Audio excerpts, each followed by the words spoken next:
दोस्तों, क्या आपने कभी यह सोचने का प्रयास किया है कि जो भी आप चाहते हैं, आपका मन उसका उल्टा ही काम क्यों करता है?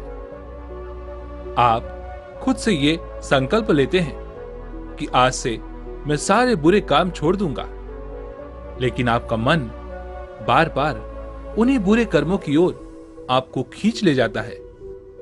जैसे मान लीजिए, आप में से कुछ लोगों को सिगरेट पीने की तो आदत होगी ही। आप ये दृढ़ संकल्प लेते हैं कि आज से मैं सिगरेट को हाथ तक नहीं लगाऊंगा। इसका पालन आप 1 दिन कर लेते हैं, 2 दिन कर लेते हैं, लेकिन उसके बाद आपका मन बार बार आपको सिगरेट की ही याद दिलाता है और आप फिर उसे पिए बिना रह नहीं पाते। यह बात सिर्फ सिगरेट पर लागू नहीं होती, बल्कि हमारे जीवन में ऐसी कई सारी आदतें हैं जिन्हें हम छोड़ना तो चाहते हैं, लेकिन हमारा मन बार बार हमें उन्हीं आदतों के चक्कर में फंसा देता है और इसी कारणवश हम अपनी उन आदतों को खुद से अलग नहीं कर पाते, उन्हें छोड़ नहीं पाते। लेकिन अगर हम लगातार प्रयास करें, अपने मन के दृष्टा बन जाएं, अर्थात अपने मन के साक्ष्य बन जाएं, तो हम अपने मन की चाल को समझ सकते हैं, अपने मन की चाल को पकड़ सकते हैं और अपने मन की उन चालों को हम परिवर्तित भी कर सकते हैं। और एक बार यदि आप अपने मन की चाल को समझना सीख गए, उसे पकड़ना सीख गए, तो आप किसी भी आदत के गुलाम नहीं रह जाएंगे। आप जब चाहें उस आदत को किसी अच्छी आदत से परिवर्तित कर सकते हैं। किसी गलत आदत की जगह आप अच्छी आदत अपना सकते हैं, जैसे कि ब्रह्म मुहूर्त में उठना, या फिर ऐसा कोई काम जिस काम में हमें आलस्य आता है। हालांकि ये जो आलस्य है, ये हमारे मन के कारण ही उत्पन्न होता है, लेकिन हम अपने मन की इस चाल को समझ नहीं पाते, ना ही उसे समझने का कभी प्रयास करते हैं, जिस कारण हम मन के इस जाल में हमेशा यूं ही फंसे रह जाते हैं और अपनी इन आदतों को हम कभी भी बदलना नहीं चाहते, जिस कारण हमें बाद में पछतावा होता है। हम खुद को दोष देते हैं, खुद को प्रताड़ित करते हैं, क्योंकि हमारे पास इसके अलावा और कोई चारा भी नहीं बचा होता। तो आज की जो बहुत कहानी मैं आपको सुनाने जा रहा हूं, इस कहानी के माध्यम से आप ये समझ सकते हैं क्यों हमारा मन हमें अपने आलस्य के इस जाल में फंसा कर रखता है, क्यों हम अपने मन के इस जाल को समझ नहीं पाते, क्यों हम इसे पकड़ नहीं पाते और क्यों हम अपने मन के इस जाल में निरंतर फंसे रहते हैं और यहां से निकलने का हम प्रयास तक नहीं करते। बहुत समय पहले की बात है, एक छोटा सा राज्य था। उस राज्य में एक गुरुवर अपनी कुटिया बनाकर रहा करते थे। उनके साथ उनके कई सारे शिष्य भी वहीं पर शिक्षा ग्रहण किया करते थे। उन्हीं सभी शिष्यों में से एक शिष्य ऐसा था जो केवल अपनी बातें करता था। वह गुरु की बात कम सुनता और अपनी बात ज्यादा कहता था, क्योंकि उसे अपनी बातें लोगों को बताना बहुत अच्छा लगता था। वह उसी में हमेशा मस्त रहता। एक दिन की बात है, वह गुरुवर अपने सभी शिष्यों को ज्ञान की बात बता रहे थे। वह कह रहे थे कि हमें ध्यान क्यों करना चाहिए, ध्यान का क्या महत्व होता है। इन्हीं सभी विषयों पर वह गुरुवर अपने सभी शिष्यों से चर्चा कर रहे थे और उनके सभी शिष्य उनकी सारी बातें चुपचाप मौन होकर बड़ी एकाग्रता के साथ सुन रहे थे। वह गुरुवर अपने सभी शिष्यों से कह रहे थे कि आप किसी भी प्रकार का ध्यान क्यों ना करें, आपको उस ध्यान की गहराई में उतरने के लिए अपने भीतर प्रेम जागृत करना होगा। आपको निरंतर अपने मन का निरीक्षण करते रहना होगा कि आपके मन में किस प्रकार के विचार आ रहे हैं और किस प्रकार के विचार जा रहे हैं। वह गुरुवर अपनी बात पूरी कर पाते उससे पहले ही वह शिष्य बीच में बोल पड़ा। हे गुरुवर, क्षमा कीजिएगा, लेकिन मैं बहुत दिनों से अध्ययन कर रहा हूं। मैं बहुत दिनों से ध्यान करने का प्रयास कर रहा हूं, पर मैं ध्यान कर ही नहीं पा रहा। मैं अपने मन का निरीक्षण कर ही नहीं पा रहा। मैं अपने आने जाने वाले सभी विचारों को ध्यानपूर्वक देखता हूं, उनकी गहराई में उतरने का प्रयास भी करता हूं, उन्हें समझने का प्रयास भी करता हूं, लेकिन उसके बावजूद भी मेरे मन की इन आदतों में किसी प्रकार का कोई बदलाव नहीं हो रहा। ऐसा क्यों गुरुवर? मैं हर रात रोज यही सोचकर सोता हूं कि मुझे सुबह ब्रह्म मुहूर्त में उठना है, लेकिन हमेशा की तरह मैं हर सुबह देरी से ही उठता हूं। मैं हमेशा यही सोचता रहता हूं कि जब मैं सुबह ब्रह्म मुहूर्त में उठूंगा तो ध्यान करूंगा, अपने मन में आने वाले विचारों को ध्यान से देखूंगा, उन्हें समझूंगा और उन्हें बदलने का प्रयास करूंगा, लेकिन ऐसा कुछ भी नहीं हो पाता। और इस विषय में मैंने अपने साथी मित्रों से भी बात की है, लेकिन उनके पास भी इस सवाल का कोई जवाब नहीं है। और मैंने तो यहां तक भी देखा है कि इस आश्रम में कोई भी एक दूसरे से बात तक नहीं करता। सभी लोग एकांत में रहते हैं, चुपचाप रहते हैं, कोई चर्चा नहीं होती। किंतु हे गुरुवर, मेरा एक प्रश्न है, यदि ऐसा ही चलता रहा तो हम भला अपने मन की बातों को कैसे समझ पाएंगे? हम ये कैसे जान पाएंगे कि हमारा मन हमसे क्या चाहता है? जब हम एक दूसरे से बातें ही नहीं करेंगे, हमें एक दूसरे के विचार पता ही नहीं चलेंगे, तब तक हम अपने मन की इन बातों को कैसे जान पाएंगे, कैसे समझ पाएंगे? इसलिए हे गुरुवर, मेरी आपसे विनती है कि मेरे सभी साथी शिष्यों को कहिए कि वे लोग इस विषय पर चर्चा किया करें, एक दूसरे से बातें किया करें। कम से कम वो इतना तो अवश्य बात करें कि आखिर उनके मन में क्या विचार आते हैं, और जब वह ध्यान करते हैं तो उस वक्त वो क्या महसूस करते हैं, और ध्यान के बाद उनके अंदर क्या बदलाव आता है। इस पर वह गुरुवर अपने उस शिष्य से कहते हैं, आखिर तुम दूसरों की मन की बात जानकर क्या करोगे? उससे भला तुम्हें क्या लाभ होगा? तुम्हें तो अपने मन का निरीक्षण करना है, और उसके लिए तुम दूसरों के मन के विचार क्यों जानना चाहते हो?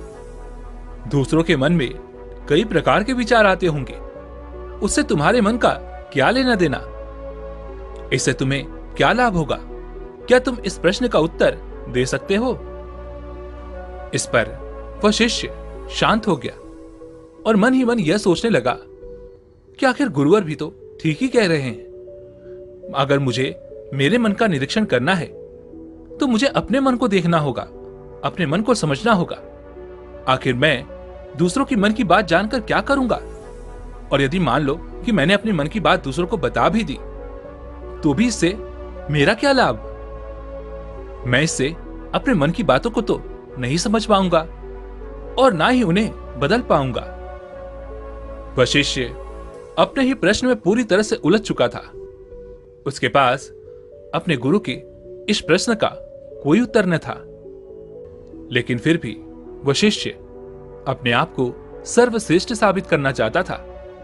इसलिए वह अपने गुरु से कहता है, हे गुरुवर, यदि हमें दूसरों के मन की बात पता चल जाए, यदि हमें यह पता चल जाए कि वह किस तरह से ध्यान करते हैं, किस तरह से अपने मन का निरीक्षण करते हैं, वो किस तरह से जान पाते हैं कि आखिर उनके मन में क्या चल रहा है, और वह किस तरह से अपने मन के सभी विचारों पर लगाम लगा पाते हैं, तो इससे मुझे और बाकी सभी शिष्यों को बहुत मदद मिलेगी।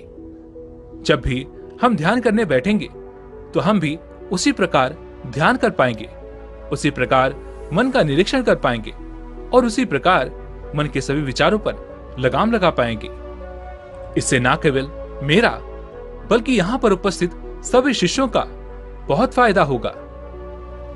इस पर वह गुरु मुस्कुराने लगे और अपने उस शिष्य से कहते हैं, चलो ठीक है, मैंने मान लिया कि यहां पर उपस्थित सभी शिष्यों में से एक शिष्य ऐसा है जो गहरे ध्यान में उतर सकता है, उसे ध्यान करना आता है, वह अपने मन का निरीक्षण करना भी जानता है, वह यह भी जानता है कि उसके मन में किस प्रकार के विचार उत्पन्न हो रहे हैं और वह किस प्रकार अपने मन को काबू में कर सकता है, किस प्रकार वह अपने मन के सभी विचारों पर लगाम लगा सकता है। और मान लो कि उसने तुम्हें यह सब बता भी दिया, तो तुम यह सब जानकर क्या गहरे ध्यान में उतर पाओगे?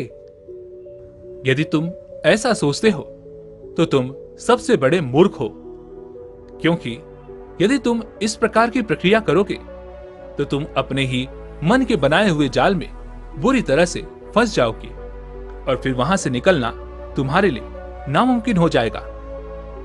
यदि तुम्हें यह पता चल गया कि कोई शिष्य किस प्रकार ध्यान में उतरता है, तो तुम्हारा मन केवल उसी प्रक्रिया पर काम करेगा और तुम वर्तमान में होकर भी अपने मन की मनोदशा को समझ नहीं पाओगे, बल्कि तुम्हारा मन तो केवल उसी प्रक्रिया में उलझा रहेगा कि आखिर वह शिष्य इसी प्रक्रिया से ध्यान में उतरता है और मैं उस प्रक्रिया का इस्तेमाल करके ध्यान में क्यों नहीं उतर पा रहा।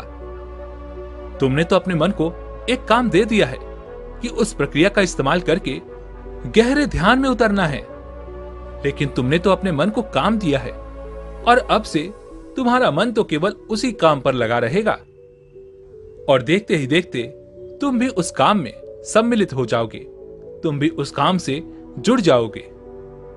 तो अब तुम मुझे यह बताओ कि ऐसी अवस्था में तुम अपने मन का निरीक्षण भला कैसे कर पाओगे? तुम्हें तो अपने मन का निरीक्षण करना था, लेकिन तुम तो खुद ही अपने मन के साथ उस काम में जुड़ चुके हो, उस काम में सम्मिलित हो चुके हो। अब ऐसे में तुम अपने मन का निरीक्षण कैसे करोगे? अपने मन के अंदर आने वाले विचारों का निरीक्षण कैसे कर पाओगे? आगे वह गुरुवर अपने शिष्य से कहते हैं, तुम अपने मन को तभी समझ सकते हो जब तुम अपने आप को अपने मन से अलग करके देख पाओगे। अपने मन की चालों को दूर खड़े होकर उस पर नजर रखो, उसे समझने का प्रयास करो, तभी तुम अपने मन का सही तौर पर निरीक्षण कर पाओगे। फिर तुम्हारे मन के अंदर आने वाले विचार चाहे किस विषय की भी हों, चाहे किसी प्रकार के भी हों, तुम्हें उन्हें दूर खड़े होकर देखना होगा, समझना होगा, तभी तुम अपने मन पर काबू पा सकोगे। अन्यथा यदि तुम अपने मन के साथ जुड़ गए तो तुम अपने मन को कभी भी समझ नहीं पाओगे। तुम उसके साथ ही काम में जुट जाओगे, तुम उसके साथ सम्मिलित हो जाओगे। जिस प्रकार तुम कोई कार्य करते हो तो तुम्हारा मन भी उस कार्य में जुड़ जाता है, ठीक उसी प्रकार तुम भी उसके साथ जुड़ जाओगे। जिस प्रकार जब तुम अपने विचारों को समझने का प्रयास करते हो तो तुम अपने विचारों के साथ जुड़ जाते हो और अपने विचारों में ही खोकर बहते चले जाते हो। इस बात का अनुभव तो तुमने किया ही होगा। इस पर वह शिष्य तुरंत ही हां में सर हिलाते हुए कहता है, हे गुरुवर, आप सही कहते हैं। जब भी मैं ध्यान करने बैठता हूं, जब भी मैं यह सोचकर बैठता हूं कि मैं आज अपने मन का निरीक्षण करूंगा, अपने मन के अंदर आने वाले सभी विचारों को देखूंगा, तो मैं देखते ही देखते अपने उन विचारों में खो जाता हूं, उसमें बहता हुआ चला जाता हूं। और कुछ समय बाद जब मुझे यह ध्यान आता है कि मैं तो अपने मन के सभी विचारों का निरीक्षण करने बैठा था, तब मैं वापस एक बार यह कोशिश करता हूं कि मैं अपने मन के सभी विचारों का निरीक्षण कर पाऊं, उन्हें देख सकूं, उनका दृष्टा बन जाऊं। लेकिन देखते ही देखते कुछ ही समय के बाद मैं एक बार फिर से अपने सभी विचारों में खो जाता हूं और इसी प्रकार फिर एक बार बहता हुआ कहीं और चला जाता हूं। तभी वह गुरुवर अपने सभी शिष्यों से कहते हैं, जिस प्रकार एक क्रोधित व्यक्ति अपने क्रोध का निरीक्षण नहीं कर पाता, अपने क्रोध को समझ नहीं पाता, अपने क्रोध को देख नहीं पाता और वह अपने उन विचारों के साथ जुड़ जाता है, वह अपने गुस्से को ही अपना अस्तित्व मानने लगता है। और यही कारण है कि वह यह कभी नहीं देख पाता कि वह क्रोध आखिर उसके जीवन पर क्या प्रभाव डाल रहा है और उसका क्रोध उसके मन को किस प्रकार प्रभावित कर रहा है। और जब वह क्रोध से बाहर आएगा तब उसे अपनी बातों पर पछतावा होगा, अपने किए हुए पर पछतावा होगा, लेकिन फिर भी वह अपने मन की इस जाल को समझ नहीं पाएगा, वह अपने मन की इस चालाकी को देख नहीं पाएगा, क्योंकि उसके पास यह कला है ही नहीं कि वह अपने आप को अपने क्रोध से अलग करके यह देख पाए, यह समझ पाए कि क्रोध उसके जीवन पर, उसके मन पर किस प्रकार प्रभाव डाल रहा है। और इसी चीज के लिए तरह तरह के अभ्यास बने हुए हैं, ताकि तुम उसके निरंतर अभ्यास से अपने आप को अपने मन से अलग करके यह देख पाओ, यह समझ पाओ कि तुम्हारा मन तुम्हें किस तरह से अपने जाल में फंसा रहा है और तुम किस तरह से उसके बुने हुए जाल में फंसते चले जा रहे हो। इन अभ्यासों के निरंतर अभ्यास से तुम यह देख सकते हो कि तुम्हारे मन का असली स्वरूप क्या है। और जब तुम निरंतर अभ्यास से ये सारी चीजें देख पाते हो, समझ पाते हो, तब तुम्हें एहसास होता है कि असली वास्तविकता क्या है। और तब तुम्हें यह भी पता चलता है कि हमारे मन में ये जो आने वाले विचार हैं, ये तो आने जाने वाले हैं, लेकिन चेतना वह हमेशा इंसान के साथ ही रहती है और हमारी चेतना उसे हमेशा देख रही होती है और वह हमेशा जीवित रहती है। वह कभी नहीं मरती, वह नित्य है और हम उसे ही चेतना कहते हैं। चेतना कभी किसी चीज से बंधी नहीं हुई होती। जितना तुम्हारा होश है, दूसरी चीजों को उनके स्वरूप में देख पाने की कला तुम्हें तुम्हारी चेतना से ही मिलती है। जितनी प्रकार की तुम्हारी चेतना होगी, उतनी ही अच्छे तरीके से तुम सभी चीजों को खुद से अलग करके देख पाओगे, समझ पाओगे और उनका निरीक्षण करने में सक्षम हो पाओगे। इसलिए अपनी चेतना को मजबूत बनाओ, अपनी चेतना को ऊपर उठाने का काम करो, ताकि तुम अपनी चेतना से किसी भी चीज का असली स्वरूप देख पाओ, समझ पाओ और उसका निरीक्षण कर पाओ। इस पर वशिष्ठ कहता है, हे गुरुवर, आप बार बार चेतना के स्तर को ऊपर उठाने की बात कर रहे हैं, तो इसके लिए तो हमें हमेशा होश में रहना होगा और हम अधिकांश समय तो होश में रह ही नहीं पाते। तो हमें हमेशा होश में रहने के लिए क्या करना होगा? इस पर वह गुरुवर कहते हैं, तुम्हें अपनी चेतना के स्तर को ऊपर उठाने के लिए मौन रहना सीखना होगा। चुप होकर तुम अपने आप को, अपने मन को, अपने अंदर आने वाले सभी विचारों को देख सकते हो, समझ सकते हो, अपने सारे अनुभवों का अनुभव कर सकते हो। तब तुम्हें इस बात का भी पता चलता है कि तुम्हारे अनुभव आते हैं और तुम्हारे अनुभव चले जाते हैं। यह अनित्य हैं, वह हमेशा हमारे साथ नहीं रहते, लेकिन हमारा मन हमेशा उन्हीं अनुभवों को पकड़ कर रखता है। जैसे कि जब हमारे मन को कोई अच्छा अनुभव होता है या कोई खुशी मिलती है, तो हमारा मन बार बार उसी खुशी को पाने का प्रयास करता है, उसी अनुभव को पाना चाहता है। और इसी कारणवश हमारी चेतना हमारे मन के अधीन हो जाती है, उसकी गुलाम बन जाती है। और कुछ ऐसा ही हाल एक सिगरेट पीने वाले का भी होता है, एक दारू पीने वाले का भी होता है और उन सभी का भी होता है जो किसी न किसी बुरी आदत का शिकार है। उन सभी की चेतनाएं उनके मन की गुलाम है और इसी कारणवश वो अपनी इस आदत से छुटकारा नहीं पा पाते। किंतु यदि तुम अपनी चेतना को अपने मन की इस गुलामी से आजादी दिलाना चाहते हो, तो तुम्हें मौन रहना सीखना होगा, तुम्हें चुप रहना सीखना होगा। जब हम मौन रहते हैं तो हमारे मन में विचारों की संख्या कम होने लगती है। हम दूसरों की बातें ध्यानपूर्वक सुन पाते हैं, समझ पाते हैं और उन पर विचार भी कर पाते हैं। कौन सी बात सही है और कौन सी बात गलत। जिस प्रकार तुम बार बार मेरी बातों को काटकर अपनी बातें कहने का प्रयास कर रहे हो, यह अच्छी बात नहीं है। यदि तुम अपनी चेतना को अपने मन के इस जाल से निकालना चाहते हो, उसे अगले स्तर तक ले जाना चाहते हो, तो तुम्हें अपने मन को खाली करना सीखना होगा। जब तुम अपने मन को खाली करोगे, तब तुम्हें अपनी चेतना का असली स्वरूप दिखाई देगा और तब तुम अपनी चेतना की शक्ति को पहचान पाओगे। और तभी तुम्हें इस बात का भी एहसास हो जाएगा कि तुम किस प्रकार से अपनी चेतना को अगले स्तर तक ले जा सकते हो और किस प्रकार से हम हमेशा चैतन्य रह सकते हैं, क्योंकि चैतन्य ही हमारा असली स्वरूप है। लेकिन हम आजकल के इस जीवन में उसे भूल चुके हैं। हम अपने मन के अधीन हो चुके हैं और अपनी चेतना को अपने मन के हवाले कर चुके हैं। इसलिए तुम्हें चुप रहना सीखना होगा, शांत रहना सीखना होगा, अपनी चेतना को अपने मन से छुटकारा दिलाना होगा। और यह तुम चुप रहकर ही कर सकते हो। अपने मन के विचारों को देखना शुरू करो और उसके अनुभवों को महसूस करना शुरू करो।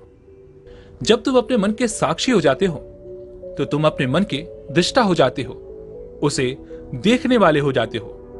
तब तुम्हें पता चलता है कि तुम्हारे मन में किस प्रकार के विचार आ रहे हैं और किस प्रकार के विचार जा रहे हैं। तुम ये भी देख पाते हो कि जब हमारे मन में एक विचार आता है, तो दूसरा विचार चला जाता है, और जब दूसरा जाता है तो तीसरा आता है। इस प्रकार जिस तरह सड़क पर भीड़ चल रही होती है, जहां एक आदमी जाता है तो दूसरा आता है, और जब दूसरा जाता है तो तीसरा आता है, और यह प्रक्रिया इसी प्रकार अनंत देर तक यूं ही चलती रहती है। ठीक इसी प्रकार हमारे मन की भूमि पर भी इसी प्रकार विचार आते और जाते रहते हैं, लेकिन धीरे धीरे हम उनसे जुड़े नहीं हैं, क्योंकि हम अपने मन के दृष्टा बने हुए हैं। हम अपने मन के साक्षी बने हुए हैं।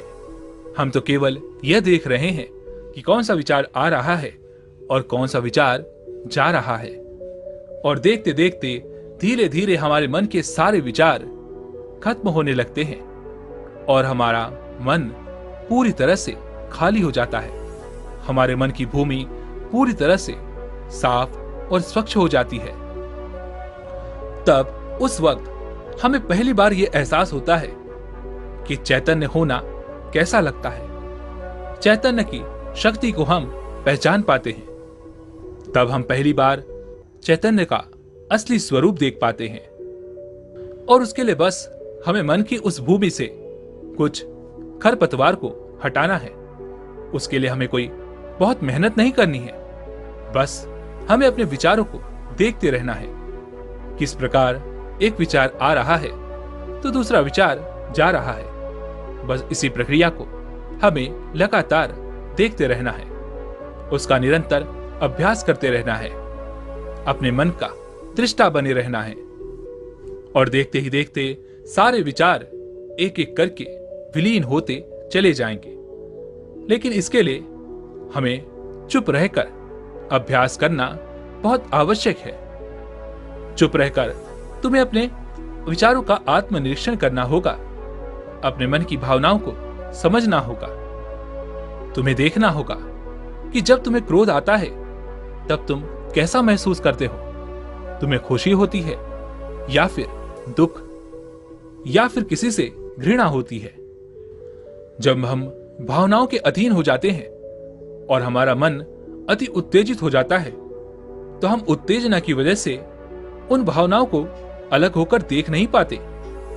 लेकिन अगर हम उत्तेजित ना हो और शांत होकर चुप रहकर अपने मन की सभी भावनाओं को देखने का प्रयास करें, उसे समझने का प्रयास करें, उसे जानने का प्रयास करें, तब हमें अपने मन का वास्तविक रूप देखने को मिलता है।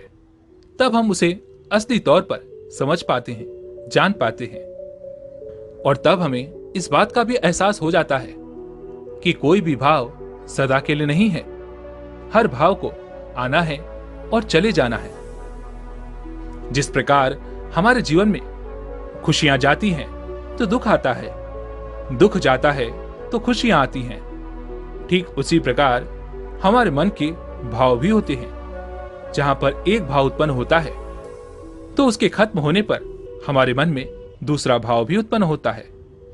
हम इन सभी बातों की वास्तविकता को देखने लग जाते हैं, इन सभी बातों को अच्छी तरह से समझने लग जाते हैं और सारे भाव एक एक करके हमारे मन में ही विलीन होने लगते हैं और सिर्फ एक प्रेम, एक आनंद हमारे अंदर बच जाता है और उसे ही हम परमानंद कहते हैं। और यही हमारा असली स्वरूप है। इसलिए तुम्हें चुप रहकर अपने अभ्यास पर काम करना होगा। तुम्हें दूर खड़े होकर अपने मन की चाल को देखना होगा, समझना होगा, उसे निरीक्षण करना होगा और देखते ही देखते तुम्हारे मन के सारे विचार यूं ही विलीन होते चले जाएंगे। और जब तुम्हारे मन में किसी प्रकार के कोई विचार नहीं बचे होंगे तब तुम्हारा मन किसी भी काम में बड़ी आसानी से लग जाएगा। हर काम को हम ध्यान बना सकते हैं, हर काम में हम ध्यान में प्रवेश हो सकते हैं। जब तक हमारा मन हम पर हावी होता है तब तक हम ध्यान में कभी प्रवेश नहीं हो सकते, क्योंकि जब तक हमारा मन ही नहीं राजी होगा तब तक हम ध्यान कैसे कर सकते हैं। इसलिए सबसे पहले हमारे मन का राजी होना अति आवश्यक है और यह प्रक्रिया हर एक काम में लागू होती है।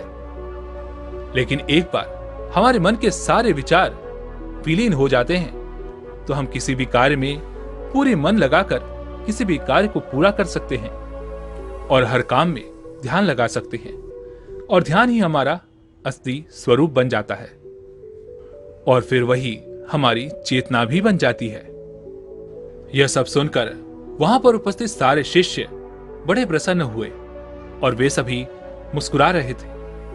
तभी उन गुरुवर ने अपने सभी शिष्यों को चेतावनी देते हुए कहा, यहां पर उपस्थित सभी शिष्य जो इस समय प्रसन्न हो रहे हैं, यह भी उनके मन का एक भाव है जिस कारण वो प्रसन्न हो पा रहे हैं, हंस रहे हैं।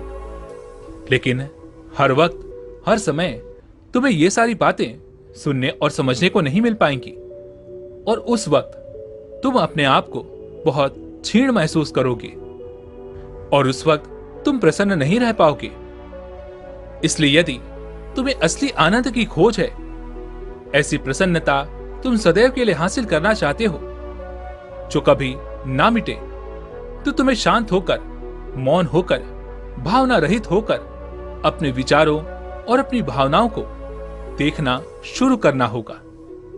उसके बाद तुम्हें खुद ही महसूस होगा कि हमारी चेतना शाश्वत होती है, वह कभी नहीं मरती और बाकी सभी चीजें अनित्य हैं। उनका एक न एक दिन खत्म होना तय है।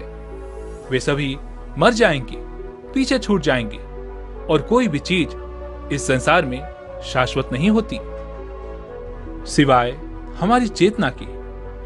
जब हमारा शरीर प्राण छोड़ता है तो हमारे शरीर से सबसे पहले हमारी चेतना ही निकलती है, इसलिए चेतना कभी नहीं मरती। आगे वह गुरुवर अपने सभी शिष्यों को निर्देश देते हुए कहते हैं, आज और अभी इसी वक्त हम ध्यान करेंगे। ध्यान करते वक्त हम अपने मन से अलग होकर अपने मन के सभी विचारों को देखेंगे, उन्हें समझेंगे, उनका निरीक्षण करेंगे। किंतु याद रहे, हमें अपने विचारों के साथ सम्मिलित नहीं होना है, उनके साथ जुड़ना नहीं है। हमें तो केवल अपने सभी विचारों पर ध्यान देना है, अपने मन का साक्षी बनना है, दृष्टा बनना है, ताकि हम अपने मन के सभी विचारों को देख सकें, समझ सकें, उन पर विचार कर सकें। और आज से तुम सभी को इसका निरंतर अभ्यास भी करते रहना होगा। इतना कहकर तो गुरुवर शांत हो गए और उन्होंने अपने सभी शिष्यों को ध्यान करने का आदेश दिया। दोस्तों, उम्मीद है कि आपने आज की इस वीडियो से जरूर कुछ न कुछ सीखा होगा तो इस वीडियो को लाइक और अपने दोस्तों के साथ शेयर करना ना भूलें और हमें ऐसे ही सपोर्ट करने के लिए चैनल को सब्सक्राइब और घंटी बटन को भी जरूर दबा दें। तो चलिए मिलते हैं ऐसे एक और वीडियो में, तब तक के लिए अपना ख्याल रखें। धन्यवाद।